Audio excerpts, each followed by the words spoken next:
Triffst du ne Frau, die wirklich jung und schön und in ihrem Hemd 2 Riesenmöpse stehen, dann fass mal richtig hin, schau nicht auf ihr Gesicht und du wirst sehen, Titten lügen nicht.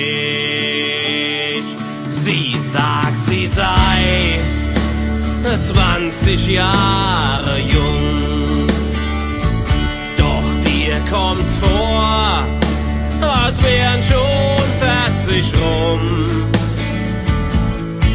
Da gibt es einen Test und das Ergebnis, das besticht. Und du wirst sehen, Titten lügen nicht. Stets bei Nacht, da ist sie auf der Jagd.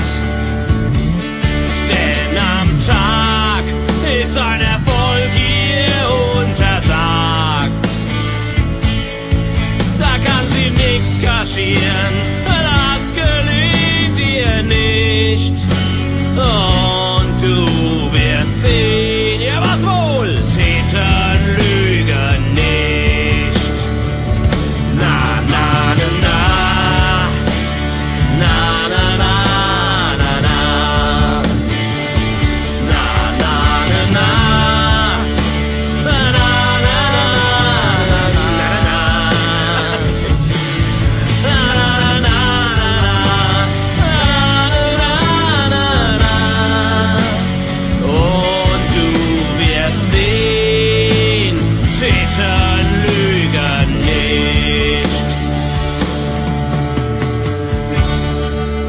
Sag, was willst du nun anfangen mit deinen aufgeblasenen Titten, die dir jetzt so wichtig erscheinen?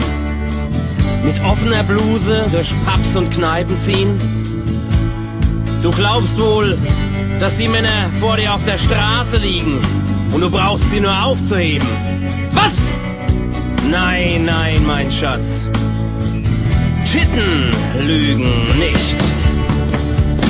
Sind sie zu klein, dann geht